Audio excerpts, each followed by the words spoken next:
I'd like to welcome you all to our travel edition of the Lunch Club. And today we'll be taking a trip with Lou to the Democratic Republic of the Congo. Thank you so much, Lou, for presenting. I look forward to the trivia at the end, and we'll learn something new today. The floor is yours. Great. Well, thanks everybody. It's such a joy to be here with you all again, and really excited about the presentation today. Getting back into Africa, place very dear to my heart. Uh, Today, our topic is the Democratic Republic of the Congo, and boy, we've seen a lot of tragic histories in our history section, and this may very well take the cake, so to speak, because Democratic Republic of the Congo has had some serious challenges over its entire history, and it's such a resource-rich country, such an amazing place. So you'll all see that in a second here. All right, I'm going to share my screen, so give me a moment, and we'll start off where we always start off.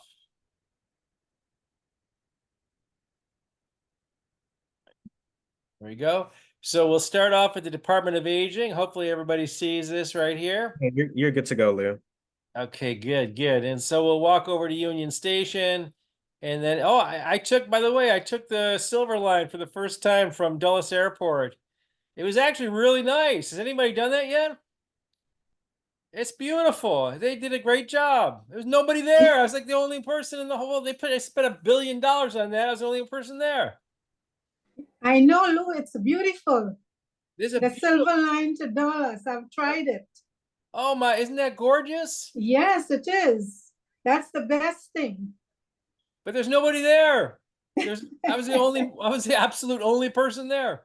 Well, I guess the timing. Yeah. Give it a couple of months. Yeah, it sure is handy though having it connected. One of the guys I was traveling with, I convinced him to fly out of Reagan, so he flew into Dulles from Doha, and he flew out of Reagan to Detroit, and it was like smooth as silk, smooth as silk.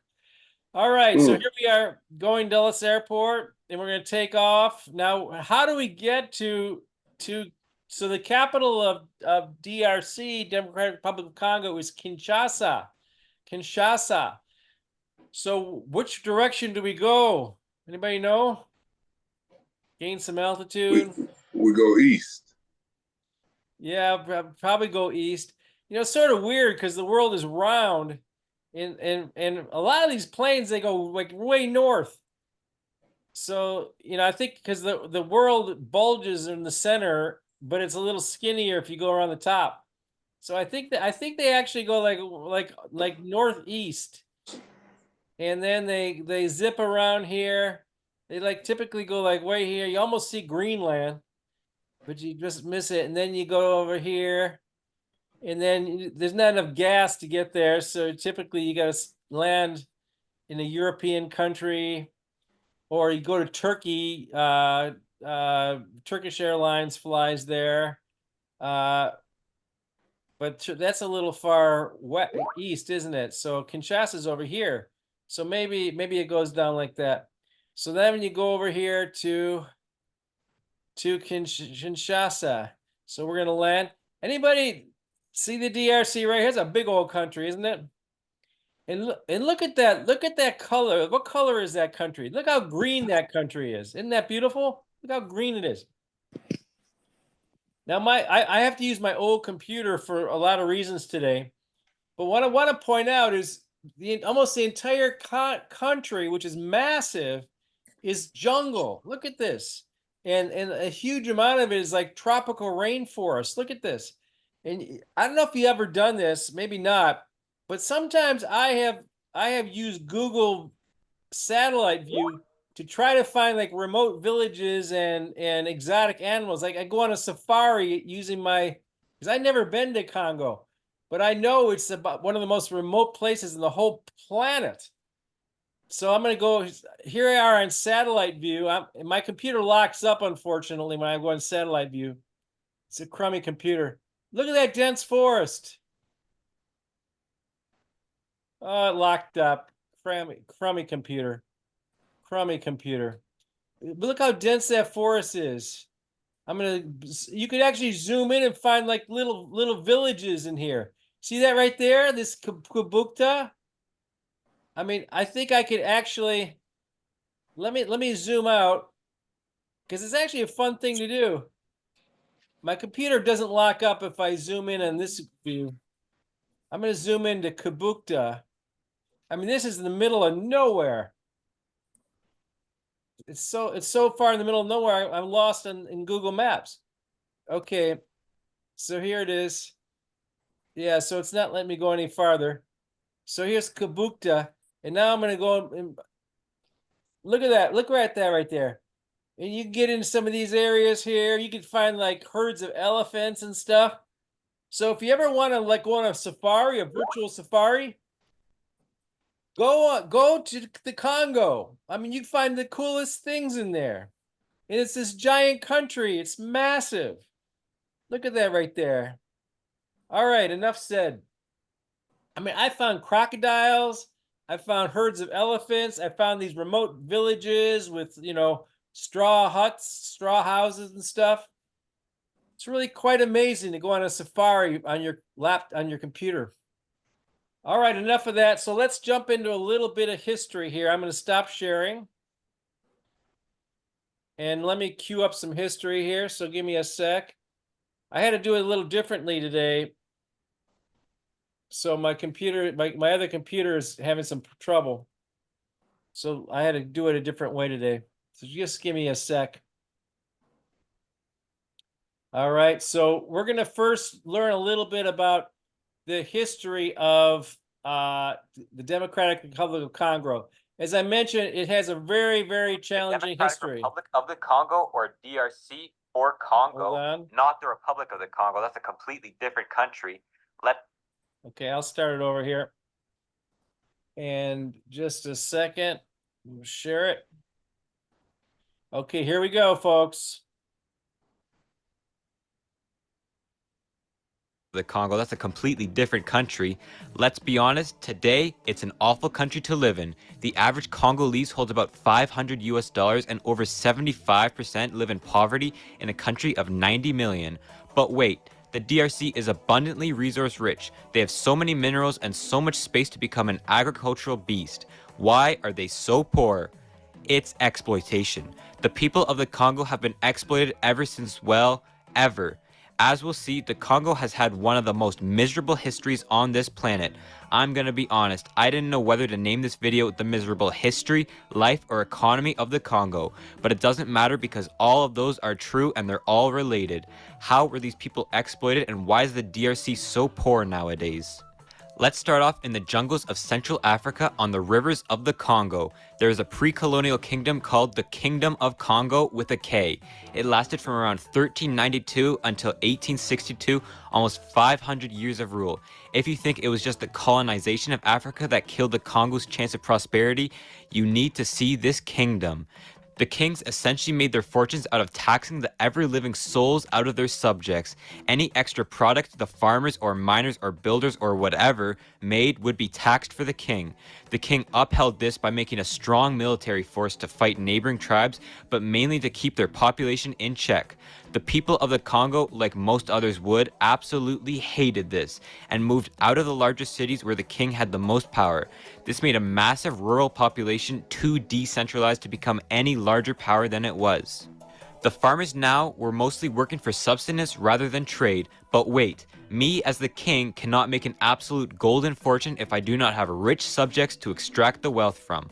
Luckily, there's two solutions to this problem. The first is neighboring tribes, which the Congo had plenty of. The Luba, Lunda, Kuba, Kasai, and Kazembe people all lived here. You don't want to be taken over by them, do you? The king will protect you and save you from those barbarians, so people still had to be loyal to the king. The competition perhaps made the king slightly less exploitative than he would have liked to been, since there is such a huge incentive to take over the kingdom and extract the wealth for yourself. The second solution to the extraction problem is via, slavery. Prisoners of war and bad subjects to the king would be made slaves and sold mainly to the Arabs through the caravan trade, part of the larger Indian Ocean slave trade. If you're the king of Congo and your subjects stopped bringing you wealth, they still had value to you by selling them. Ding dong, it's 1482 and that's the Portuguese at the door, and they want to trade. But if you adopt all of these new, more productive technologies, the people might become richer and get some certain ideas. There's one technology the king gladly adopted though, guns. They only adopted the technologies that would let them stay in power longer and extract more of the Congo's wealth. The king, Nzinga and Nkuwu, changed his name to João I, and the Congo was becoming Christianized to work with the Portuguese better. In exchange, they gave the Portuguese their specialty, some slaves. That's a really healthy society, right? A massive, now much more powerful military force using its power to take all of your extra work for an already rich king, and if you don't comply, you would be sold off to the Arabs or Europeans. Surprise, from losing significant amounts of their population to slavery and fighting with other tribal powers, the kingdom of the Congo was weakened significantly and taken over by the Portuguese, who didn't change much about how the nation was structured. Really, the only thing they changed was instead of the king taking everyone's wealth, it was them instead. It's the late 1800s now, and the Europeans are starting to get a little cocky. They started a massive rooster measuring contest to see who could build the biggest armies, navies, and empires. But there is one continent they left mainly untouched, Africa. They started scrambling for Africa not because of its abundant resources, but mainly out of pride. They held a conference of a couple dozen guys to split up the continent of millions of people. What did they do with this chunk in the middle though? The British, French, Portuguese, and Germans all wanted it, but they already had enough, and getting it would have made one of them too powerful, so they just gave it to tiny Belgium. Oops, did I say Belgium? No, they didn't. They gave it as personal property to the Belgian king, Leopold II. If his rule had to be summed up in one picture, it would probably be this. Leopold restructured the entire Congolese system to fit his agenda of extracting as much wealth as possible out of the Congo, like copper, gold, ivory, and especially rubber. But unlike the old kings and Portuguese who lived there and had to keep their people at least somewhat well off, Leopold had no incentive for that. His system was specifically designed to suck as many resources and labor as possible. His force publique loyalists from the Congo would roam around the country killing rebels or burning their villages down to make the people terrorized into submission. Some of their atrocities are kidnapping families, killing those who didn't meet quotas, and most famously, cutting off their hands if they did not produce enough.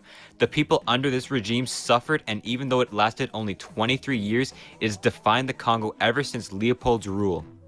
Eventually, other European powers said something like, I mean, we're doing that too, but holy, you took it too far, man, to Belgium and pressured the Parliament of Belgium to annex the colony from Leopold, which they did in 1908. Now it was a Belgian colony, but they continued more or less the same thing. The main difference is under Leopold, he had to pay for the Congo to function like a business, but Belgium did not want to subsidize the colony, and now the Congo is responsible for financing itself. With what wealth though?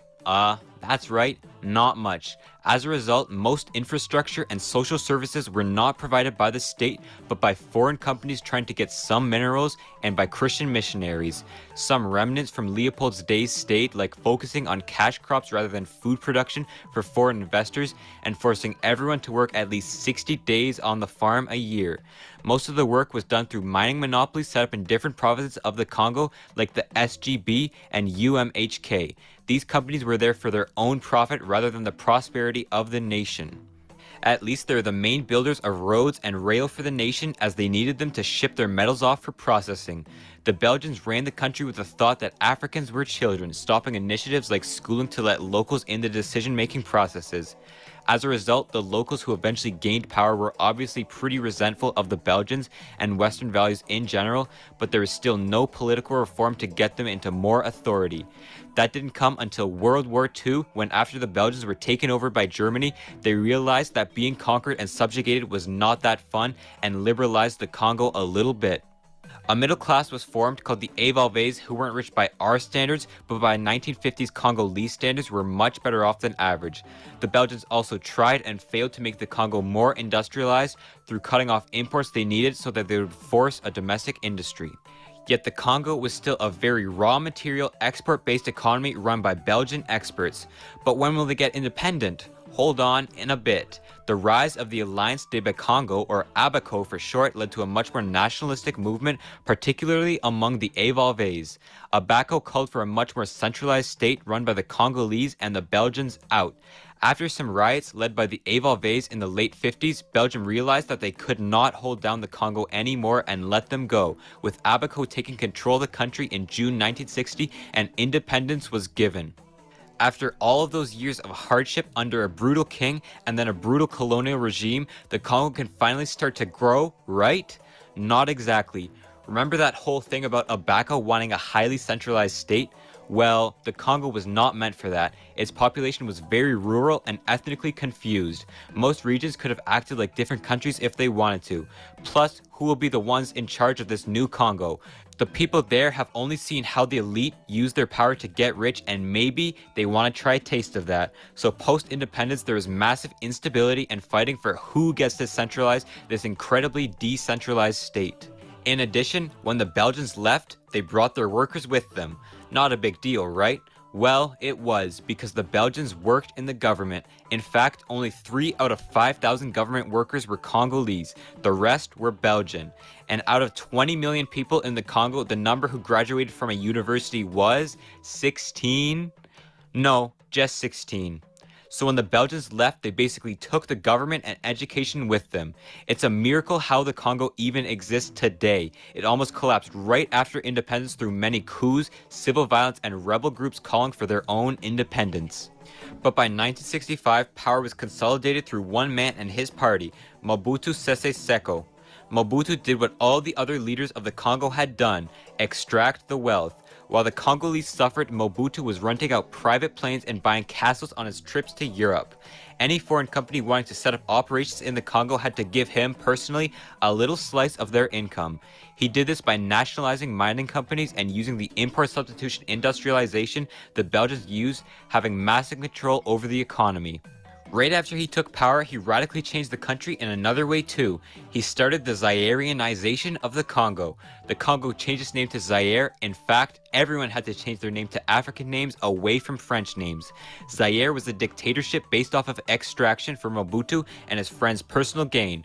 The rulers distributed their money pool to loyalists, family, or the military rather than spending it on infrastructure or institutions for the people. And this whole nationalization process just took the mines and plantations of the old colonial elite and gave it to Mobutu allies, making a new elite. Now, foreign investors were very discouraged from Zaire and took their money away, which led to a loss of business and massive shortages of food.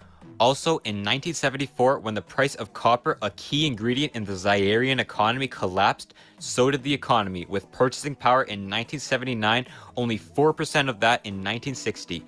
It got so bad that they had to ask some old business owners who fled the country to please come back.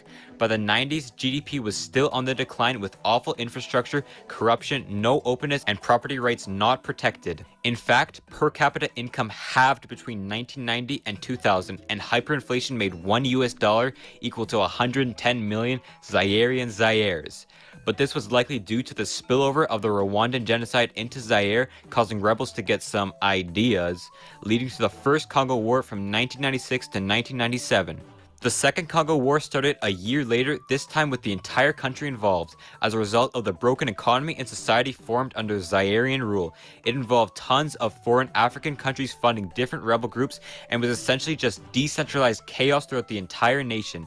3 million people died, with millions homeless, hungry, and the little infrastructure the now DRC had was destroyed. It was the largest war ever since World War II, ending in 2003. From 2003 onwards, the DRC has been trying to recover with democracy, zoning industries, international economic missions, and improving their extractive sectors, perhaps with the aid of China. Still though, like most of their history, unrest, rebels, and extraction plague the modern Congo, and is likely not going to get any better. These rebel groups will only grow in power as the Congo will get more people, 194 million by 2050 and 362 million by 2100. So like the rest of their history, expect the future of the Congo to be dark. The Congo has always been a society plagued by extraction of its abundant resources. Its pre-colonial self was one where the king would take any extra production you made, and if you didn't accept that, would literally sell you instead. Its colonial self was one where foreign powers would extract as much stuff and labor as they possibly could out of the country, not really caring about how it would affect the future of the nation. And its post-colonial self was one where rebel groups have been fighting to take control of the only power structure they knew, with a new elite taking over. The Congo has always been curbed by its rulers, and unfortunately, there's not much you can do to undo 500 years of their miserable history. Well, that wasn't too positive. Sorry about that, folks. Any thoughts? Any reflections on what we just saw about No, Congo? that was sad. It really is sad how they did those people, from giving them Belgium, the whatever is going on now. You know, you don't read too much about them, so you don't know too much about them. You hear about the other countries, but you don't hear too much about them. That's probably why. It's Yeah. interesting that Dan would say that, though, because truly, that is the greatest humanitarian crisis that we have in the world today. Mm-hmm. Way beyond what we have in Ukraine and some other places. And it's odd, not odd, it's just our history, the history of the world. That, yeah, we got some sad history, we have some good history as well. But it's not so different than what's happened today as opposed to yesterday. Quick example, Lou, that video talked about, out of, I don't know what it said, I think 20,000 people, and only 16 of them were Congolese who graduated college. Unbelievable, right? It also made mention of 5,000 bureaucrats in government, and only 3 were Congolese. Unbelievable. Mm-hmm. And these people all left at one time. Mm-hmm. Not unlike when the Africans were freed in America and they were just left to do nothing. Or to where do we go? What do we do? We don't know, da da da da da. All that culminates into what we are today, worldwide history as well as American history. And just things that we should know about so we can help ourselves and everybody else. I just thought that was a reflection I saw in the video. Wanted to share it. I agree with you, Mr. Harold. Thank you. Those are very stunning and very surprising facts. Yeah. Yes, because I remember in 1997, when Ben Affleck had that Argo movie and he testified on the Hill about the Congo, he was trying to bring attention to the 6 or 8 million people that had died, been killed during the various wars and whatever. And a lot of them were civilians and everything. And that's when I started getting somewhat interested in the Congo, because he wasn't able to get the attention that he needed for some type of intervention or help for the Congo. And it seems like things haven't changed that much. Plus, I'd read about the Belgian king and how brutal and sadistic he was, and the suffering the people have gone through, it seems, throughout their whole history. That seems to be all they know, is killing and war and being subjugated by one group or another. And it's so sad. For a country so rich in resources, I mean, even now they have all the lithium and cobalt. They have more lithium and cobalt, I think, than any other country in the world. And all those electric cars are totally relying on it. But it's still all about extraction. Countries going in and just stealing their resources. You know, it's like more of the same, even to this very day. All right, well, let's move on here. I've got some more. Let's maybe look more into the current goings on there. So let me queue up another video here. So I got a couple of videos. It's a little hard because it's, you know, not a lot of people go traveling in the Congo. So trying to find places to visit is a little bit of a challenge. But I got a couple of them I wanted to share with you here. So let me just jump into one real quick. I might skip forward on some of these because neither one of these are that well produced, but they're very different. So here we go.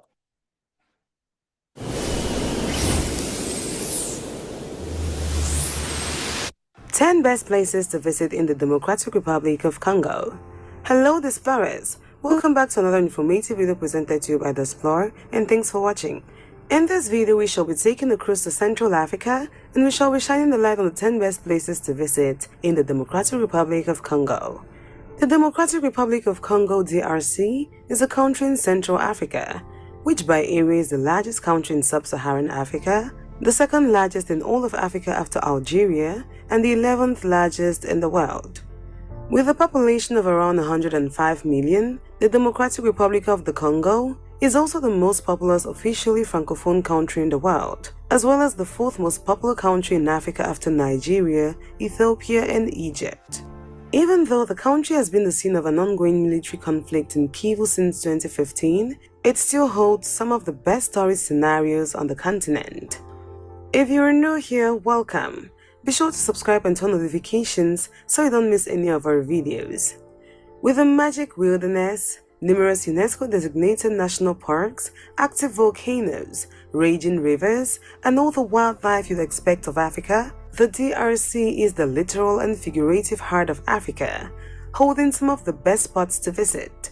Hence, in no particular order, here are the 10 best places to visit in the DRC. Number 10. Kisangani.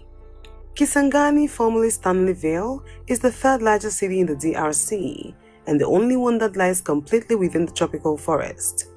The city's name originates from the nearby Boyoma waterfalls and means the city on the island. Kisangani has great shopping and fantastic local restaurants to entertain tourists and locals as well. The city's most remarkable features are its striking architecture, which surprisingly makes a convention destination. A visit to its numerous museums. Boyoma Falls, formerly known as Stanley Falls, is a series of 7 cataracts, each no more than 5 meters high, extending more than 100 kilometers along a curve of the Lualaba River between the river port towns of Ubundu and Kisangani in the Oriental province of the Democratic Republic of the Congo. The 7 cataracts have a total drop of 61 meters and form the largest waterfall by volume of annual flow rate in the world, exceeding both the Niagara Falls and the Iguazu Falls. The 2 major cataracts are the first below Ubundu, forming a narrow and crooked stream that is hardly accessible, and the last that can be seen and visited from Kisangani. At the bottom of the rapids, the Lualaba is known as the Congo River. Number 8. Okapi Wildlife Reserve.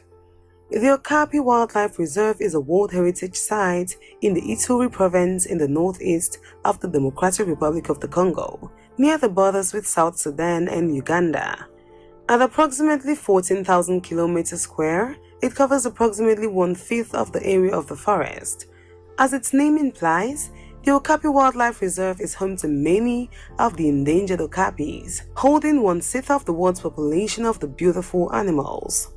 It is also the location of the Ipolo Conservation and Research Center on the Ipolo River.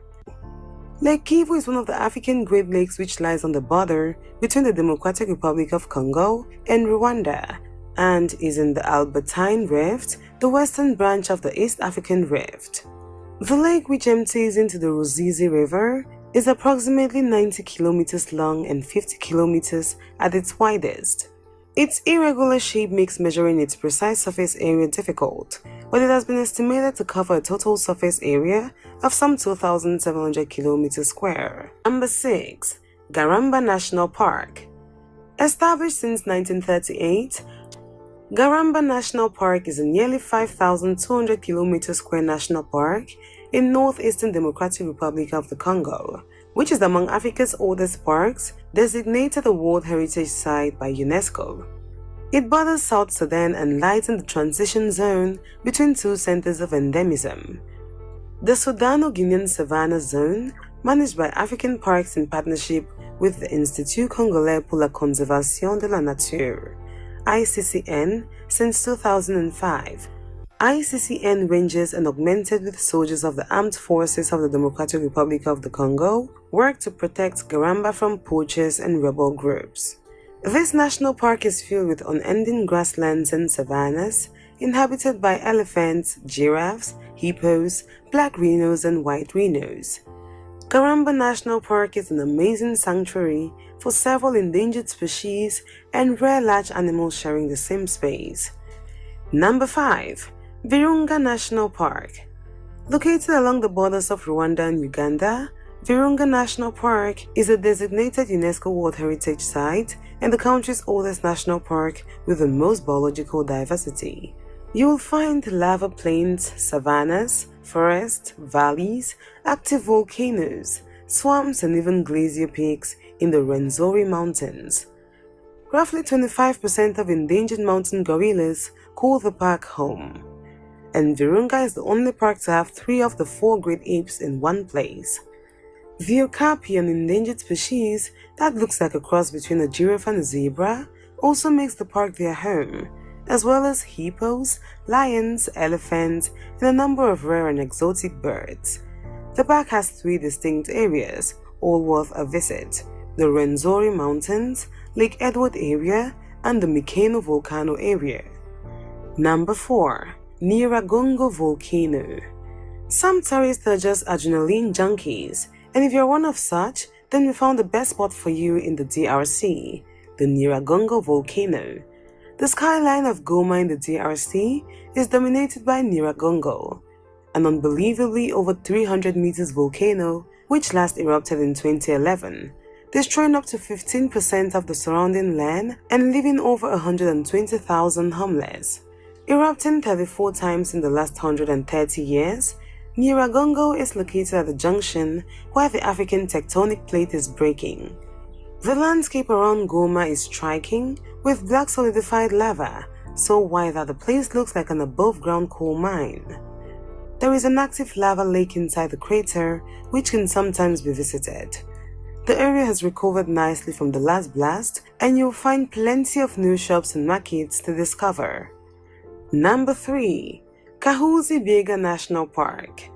Located in the South Kivu province, stretching from the Congo River Basin to Bukavu, the Kahuzi-Biega National Park, named after the 3,000 Mount Kahuzi and the 2,700 meters Mount Biega, is a spectacular national park. Kahuzi and Biega are extinct volcanoes that now offer some incredible hiking. It was created in 1970 in order to protect the eastern lowland gorillas, and just 10 years later was designated as a UNESCO World Heritage Site. Gorilla poaching has been a problem for decades, but thanks to the park authority, a dedicated education effort is ongoing. Today, the gorillas are still endangered, but their quality of life has improved and conditions are improving every year. Besides these gorgeous gorilla species, you will also find incredible biological diversity in the park, like endemic plants, elephants, chimps, genet, antelope, and serval. Number 2. Lola ya bonobo. One of the 4 great apes of the world, bonobos have been relatively isolated and endangered until the 20th century. The bonobos have been hunted for bushmeat, and when a mother is killed, the babies are often taken and sold on the black market as pets. Lola ya bonobo was opened as a sanctuary for orphaned bonobos and is one of the most popular tourist attractions in the Kinshasa area. The sanctuary tries to recover as many as possible so that they can live out their lives in safety. The sanctuary covers 30 hectares of forest, and you can visit the several feeding stations that the staff and volunteers use to help track the apes. Number 1. Kinshasa. Established by Henry Stanley in the late 19th century as a trading post, Kinshasa is the capital city of the Democratic Republic of Congo, as well as one of the 11 provinces. The city, which is now likened to an African New York City, is a chaotic, buzzing city filled with a lot of energy and a huge population of over 10 million residents. Amongst the special treats the city has to offer, you have boat rides on the Congo or a barbecue picnic on its shores, which is just a few of such pleasures. Visit the Marché de Voleur, or the city market, a colorful and intense market full of life and colors to make your trip more special. There is also a great street art culture, and if you sit on one of the small cafes of the 30th June Boulevard, an artist will come up and show you their pieces for sale or play you a local jamboree. While you get serenaded, take a walk along the streets and enjoy great conversations with the locals while you relax. Kinshasa offers you nothing less than a pack of cultural, academic, social, and economic capital flames of satisfaction. So pack your bags and we shall see you there during one of the numerous festivals. There you have it, explorers. Those were the 10 best places to visit in the Democratic Republic of Congo. Thanks for watching this video, and if you did enjoy this video, do well to give it a thumbs up and do not forget to subscribe and share with your friends. All right. Well, any thoughts about that, folks? Well, that gives a very different picture. Yeah. A lot of wildlife parks. Yeah, Not surprising given you see the map of it, just how lush and tropical it is, right? yeah. And the gorillas just walking around, you know, that man was walking behind them and they weren't paying him any attention. So Yeah. yeah, that must be interesting. I don't know how quite close I'd like to get up and personal with a gorilla, but Yeah, right. yeah, but that gives us a different picture of some of the places. Yeah. Yeah, maybe that's if there is a positive side to what they've endured, that they haven't been as efficient as this country is in exploiting its natural resources, so they still have a lot left, it looks like. All right, well, I have another one I can just briefly scan over. Let me do that before we go into a final video. This other one, again, it's a little hard to find travel videos. There wasn't any clear good one. So I wanted to play, there's a couple of, this one sort of captures the Our journey flavor. today takes us to the heart of Africa, to a country often I'm going to misunderstood, skip quite a bit. yet bursting with life in all history and modernity, where the rhythms of daily life pulse with an infectious energy. The heart of Kinshasa beats to the rhythm of its people, their resilience and spirit reflected in the colourful markets, lively music scene, and the aroma of traditional cuisine. Here, the old and the new intertwine seamlessly as modern skyscrapers stand tall alongside colonial-era buildings. A visit to Kinshasa is incomplete without experiencing the vibrant energy of its markets, the cries of vendors, the haggling over prices, and the sheer variety of goods on offer create a sensory overload that's both exhilarating and captivating. But Kinshasa is not just about its present, it's a city steeped in history, its streets echoing with stories of its colonial past and its struggle for independence. A visit to the National Museum offers a glimpse into the nation's rich cultural heritage. As the sun sets, the Congo River comes alive with activity. Fishermen cast their nets, while families gather along the banks, their laughter mingling with the gentle lapping of the water. From the bustling markets to the tranquil banks of the Congo River, Kinshasa offers a glimpse into the soul of the Democratic Republic of Congo. Our journey now takes us away from the bustling city deeper into the heart of the Congo, where a different kind of magic awaits. Prepare to be humbled by the sheer scale and magnificence of Virunga National Park, a vast expanse of dense forests, towering volcanoes and sprawling savannas. Here in the heart of Africa, nature reigns supreme, and every step is a journey of discovery. Virunga is a testament to the incredible biodiversity of the Democratic Republic of Congo. It's home to a staggering array of wildlife, including gorillas, elephants, chimpanzees, okapis, and over 700 bird species. Our first encounter is with the majestic mountain gorillas, an endangered species that finds refuge in the park's lush forests. Trekking through the dense undergrowth, we come face to face with these gentle giants, their expressive eyes reflecting their intelligence and their close family bonds. But Virunga is not just about its charismatic megafauna. It's a symphony of life in all its forms, from the vibrant orchids that adorn the forest floor to the colourful birds that flit through the canopy. The air hums with the sound of insects, and the forest floor is alive with the movement of small creatures. However, This ecological treasure trove faces numerous threats, from poaching to habitat loss. Dedicated conservationists and park rangers work tirelessly to protect Virunga's wildlife and ensure its survival for generations to come. Their efforts are a testament to the power of human dedication in the face of adversity.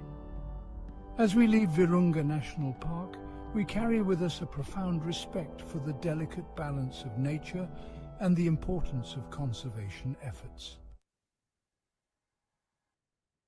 Our journey takes us now to Goma, a city perched on the shores of Lake Kivu, in the shadow of the imposing Nyiragongo volcano. Goma is a city that has witnessed its share of hardship, yet its spirit remains unbroken. I'm going to scan forward a little bit. For their warmth and hospitality, always ready with a smile and a friendly greeting. Their strength and determination are truly inspiring. While in Goma, we'll take the opportunity to learn more about the city's turbulent past and the ongoing efforts to rebuild and create a brighter future. Offers a glimpse into their daily lives and the challenges they face. As the sun sets over Lake Kivu, we can't help but feel a profound sense of admiration for this city and its people. Today, we embark on an adventure to the summit of Mount Nyiragongo, an active volcano that dominates the skyline near Goma. This is not for the faint of heart, but the reward is a sight few are privileged to witness. Our trek begins at the base of the volcano, where we're met by experienced guides who will lead us through the challenging terrain. The air grows thinner with each step as we ascend through lush rainforest, the sounds of the city fading behind us. Along the way, our guides share their knowledge of the volcano's history and geology, explaining the forces that created this awe-inspiring landscape. We learn about the delicate balance between beauty and danger that Nyiragongo represents. As we climb higher, the vegetation begins to change, giving way to a more barren volcanic landscape. The air is thick with the smell of sulfur, a constant reminder of the molten power that lies beneath our feet. Finally, after hours of strenuous hiking, we reach the summit. And there before us lies the volcano's crater, a churning lake of molten lava, glowing an otherworldly red against the darkening sky. The sight is mesmerizing, terrifying, and utterly unforgettable. We stand in awe, humbled by the raw power of nature on full display. As darkness descends, the lava lake takes on an even more ethereal glow, illuminating the faces of our fellow hikers with an orange light. We spend the night camped on the crater rim, the glow of the lava lighting our makeshift campsite. As we descend the next morning, weary but exhilarated, we carry with us the memory of this extraordinary experience. Mount Nyiragongo is a stark reminder of the power and unpredictability of nature, a force to be respected and admired. Our journey takes a fragrant turn as we visit the lush coffee plantations that carpet the hillsides surrounding Lake Kivu. Here, the air is thick with the aroma of roasting beans as we arrive. We learn about the entire coffee-making process. The farmers explain the challenges they face, from unpredictable. The beans are then laid out to dry in the sun.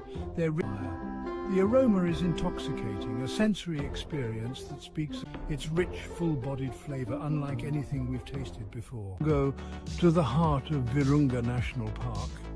Our journey through the Democratic Republic of Congo has been nothing short of extraordinary. I just wanted to play a little bit of that one for you. I think it captures a different flavor of the country. Any thoughts on that? Well, let me just go to one last video here before we go to trivia here, because I think it sort of captures maybe the state of the government and how they look at the world right now, at least the Congolese government anyway. Here we go. And shifting focus to Central Africa, the president of the Democratic Republic of Congo has called out Western nations for their attitude and moral lecturing toward Africa. In a recent interview, President Felix Tshisekedi said that China and Russia were much less sneaky than the West. He made the remarks while talking about the transparency and ease doing business with both Russia and China. President Tshisekedi believes that Beijing and Moscow manage ties with his country without quote unquote arrogance. And he emphasized that both nations treated his country better compared to the West. He also added that Russia and China do not have the desire to quote unquote lecture African nations, which is why they're more successful in Africa. The president further said the DRC has the right to strengthen its ties with Russia and China, and he believes both nations will come out on top in the near future. In January, Chinese companies reportedly invested up to $7 billion in the DRC's mining infrastructure. Russian President Vladimir Putin sees the DRC as a promising partner for investment and cooperation. Last month, a survey showed that the United States is losing its soft power edge across the African continent. In 2023, the approval rating of Washington slipped 3 points to 56% in Africa, while China recorded its highest leadership approval rating in Africa for the last decade at 58%. Russia's approval rating stood at 42%, up from 34% the previous year. And now the DRC president's comments come as Western nations accuse China of attempting to colonize Africa by using a debt trap policy. The policy allegedly seeks to keep African nations dependent on loans from Beijing. Arguments repeatedly made by the West, arguments repeatedly denied by China. First Post reports from the world's second largest continent. Hello, I'm Alison Lagrange. A very warm welcome. All right. Well, any thoughts on what you just saw there? I think it really brought up a number of important issues. You know, I I don't have anything against the Russians or the Chinese, but when you get bad with them, you are in serious trouble and you don't know it. Well, what I'll say to that, Lou, is it's all the same. It's six in one hand, six, a half a dozen in another. Depending on your perspective, if you're that individual. If I'm the six, of course I want them to be with me. If I'm the half a dozen, of course I want them to be with me. That particular region of the world will one day, if God keeps the world around, will truly be the real bread basket. You see all that arable land? They can farm anything, grow anything in the whole world. And most of the world is not like that. You know, Africa, South America, but most of the rest of the world is not like that. And eventually that continent, if things can be more positive and people can learn certain things and how to govern, that's what's really important, how to govern, and not be selfish about what you're trying to do.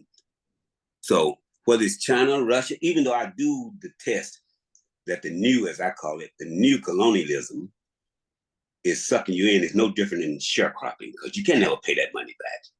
It's the same thing we talked about in Senegal with the big statue over there, right? That the Chinese and the Russians and the Koreans all built and so forth. You can't pay that money back. There's $7 billion they got recently. Of course, the IMF, the International Monetary Fund, which the U.S. controls, tried to block it. Had I been on the IMF board, I would have tried to do the same thing. But it's all six in one hand, half a dozen in another. Now shut up now. Now, excuse me. I get what you're saying. Thank you for your insight as always, Mr. Harrow. Oh, thanks. Great comments. Yeah, you know, having just come back from Tanzania, a lot of the countries I've visited in Africa have very strong patriarchal cultures. And I know that a lot of them don't look kindly on some of the more progressive thinking that's happening in the West. And when they talked about being lectured to, I heard that when I was in Tanzania about how they didn't like the West lecturing to them about morality and things like that. So it's a theme I've heard before. All right. So let me jump to trivia time. Yep. Thank you all so much for seeing Lou's presentation today. Of course, this is one of the more unique countries that Lou has gone over. So really looking forward to the trivia. If this is your first time, or again, if it's been a while since you've attended our travel edition with the trivia, again, we mute all participants. Make sure that you raise your hand if you would like to answer one of the trivia questions that Lou has. We'll go based on the order of the hands raised. And then at the end, when everyone answers their question, we'll see who wins a prize out of the correct answers of the group. So just like Ms. Cassandra did, thank you. Let's all practice raising our hands by hitting more at the top right, and then you hit raise hand, okay? And you hit more at the top right, then you hit raise hand. So please make sure that you raise your hand if you would like to share an answer to one of Lou's trivia questions, okay? Thank you all so much for raising your hands. You can hit lower at the bottom. And Lou, let's go ahead and get started. Thank you so much. All right, here we go. DRC trivia. Here we go. DRC is the second largest country in Africa. What is the first? They actually said this in the video. Any takers, raise your hand. Okay, Mr. Harold, first one up. Probably Algiers. Yeah, Algeria. Algeria, yes. Good Good job. job, Mr. Harold. Wow. Algeria is the largest nation in Africa by area. It's the 10th largest country in the world. Approximately 90% of Algeria is desert. So this in the lower left, you can see it sort of ranks the countries. The largest is Algeria, second is DRC, third is Sudan, fourth is Libya. It's sort of amazing. 90% of Algeria is desert. That's insane, right? Insane. I remember flying over this. It's like hours and hours of sand dunes. That's all you see. And then Angola, Mali, South Africa, Ethiopia. All right. I thought Egypt would be way bigger than that, to be honest. But Well, I thought it was interesting by population. Remember they said Ethiopia, Egypt, I think were the two biggest, and then DRC was third by population. wow. I didn't realize so many people live in Ethiopia. We gotta do Ethiopia. That's another great country. Great. All right. Mr. Next Harold, you're in question. the running for a prize today, Mr. Harold. Thank you so much. Name the three largest French-speaking cities in the world. Three largest by population. First, second, and third. We need all three, right, Lou? Yep. All three. Again, use Google, use the iPads, and see if you can research and find the answer. Again, we'll take the raise hands, and we'll go from there. Okay, and you must have all three cities. Thank you, Anne. What is your answers?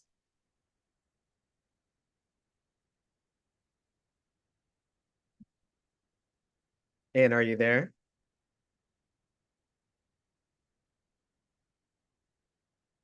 And we can't hear you. Okay. Sorry, I thought I had unmuted. I was talking. It's okay, Anne. What are your We can answers? hear you now. Kinshasa, Paris, and Abidjan. Well, we got to get them in order. That's close, but not correct. Okay. Thank you so much, Anne. Appreciate it. Brenda, what is your answer? What are your answers? I'll say Paris, Montreal, and Brussels. Ooh, you got 2 out of 3. Okay. Thank you so much, Brenda. Any other takers? Please raise your hand. Any other takers? And a hint on Brenda, I said 2 out of 3. Keep in mind, this video is about DRC. Ms. Jenkins, what are your answers? Name the three largest French-speaking cities in the world. Paris, London, no. It's an African city. I mean, African.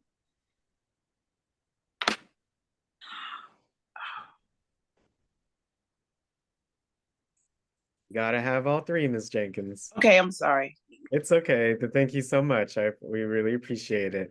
Lou, I think we may have stumped them on this. I see Mr. Harold has your hand up. You're already in the running for a prize, but let's see if you know the answer. What is your answer, Mr. Harold?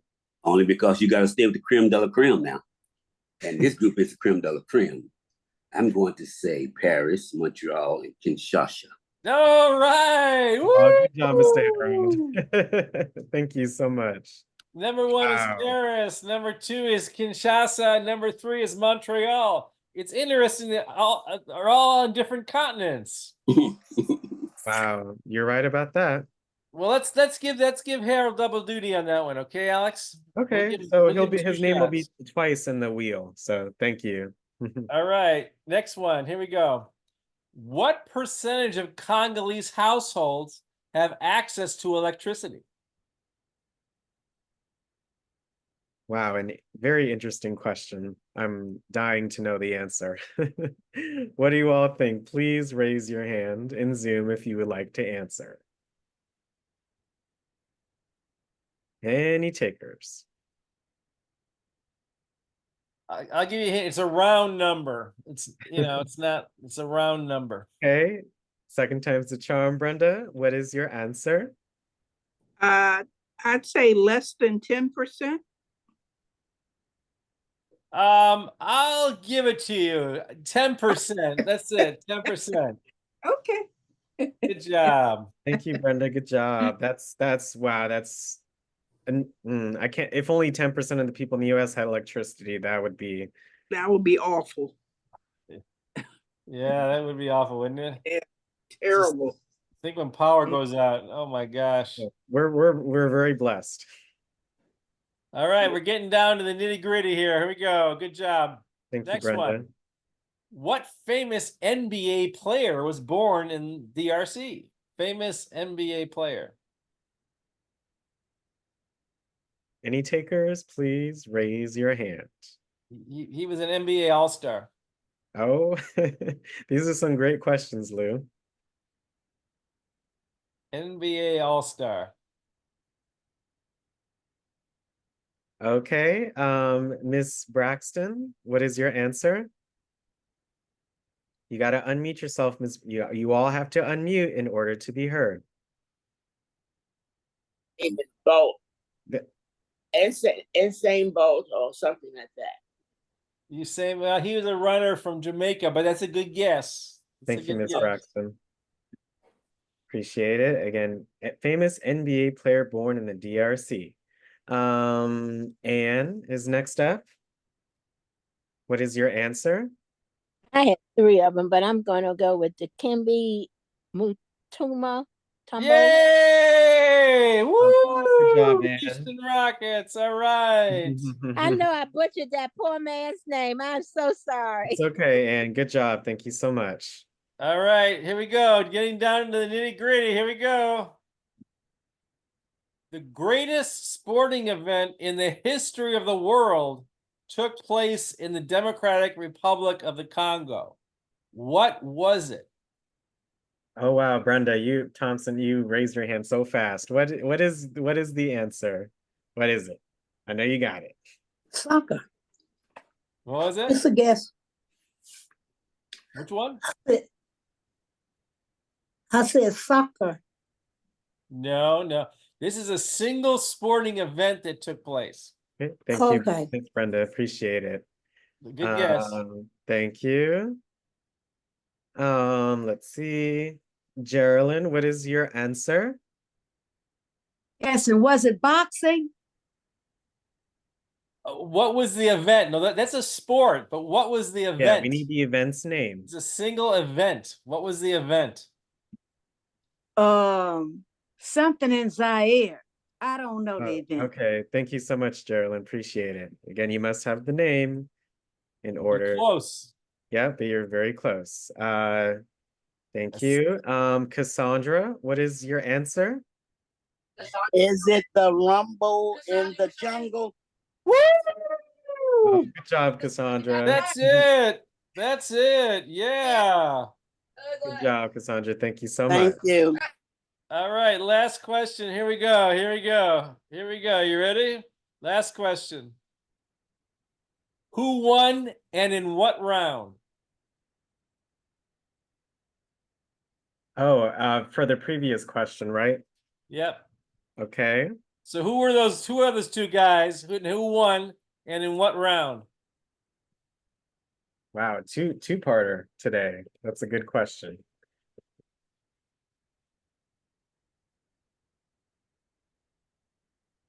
Okay. Thank you. Keep your hands on Mr. Harold and Anne. Okay. Mr. Tolson, what are your answers? Again, you must have both in order to get the point. You got to hit unmute in the middle. Oh, okay. It was Muhammad Ali in the 8th round. Woo! Great job. Good job, Mr. Tolson. That was your first answer with us. So congratulations. Thanks so much. And what technique did he use to win? What famous technique did he use? You know, Mr. Tolson? The Ali Shuffle. No, good guess though.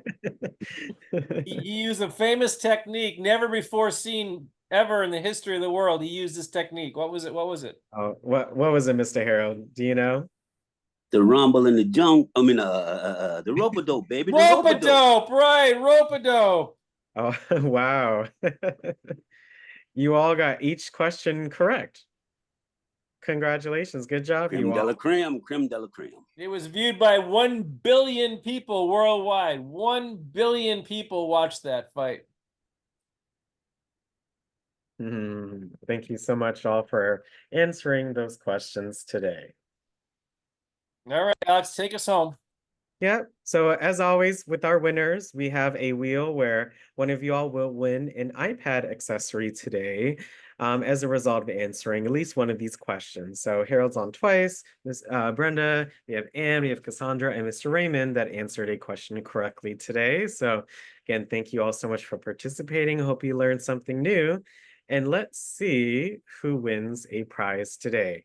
5, 4, 3, 2, 1. Let's see who wins an iPad accessory today.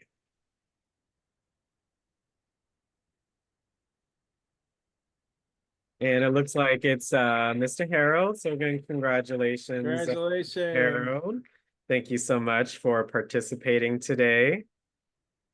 Thank you, Alex. Thank you, Lou. No problem. You won a stylus pen today, so you'll be getting that in the mail shortly, okay? You know I've been wanting that, Alex. That's so wonderful. So wonderful. Thank you. No problem, Mr. Harold. Again, thank you all to participating in the trivia and the session today. It was really, really interesting learning about, again, different countries in the world. Just as a note, we have Juneteenth next Wednesday. So that is a holiday, so keep that in mind. We'll be off, but we'll still see Lou next Friday for our next edition of the Travel Friday. And let's all thank Lou for doing such a great job on presenting this country for us today. See you all at 1:30 for our module. Okay, thank you, Lou. Lou. Thank you, Lou. For the Thank information. Thank you for the Thank you, Lou. Stuff. Very interesting. What? Mr. Father's Day to you. Now I gotta go. Have a Thank great you. rest of your day, Thank you. everyone. Thank Bye-bye. you. Bye See you bye. next Lou, week. See you later, Alex. happy Yeah. Father's Day. Oh, yes. Okay. Yes. Happy Father's Day. Yes. Happy Yes. Father's Day to all. And happy Father's Day to all the fathers. Yes. Yes. We To will see all you. the fathers, but especially Lou. Yes, we will see everyone at 1:30 for a And module. everybody have great a rest of All your right. day. blessed weekend. Have a God blessed bless. weekend, everyone. Thank You you. too as well. See you soon. Okay. Okay. See y'all.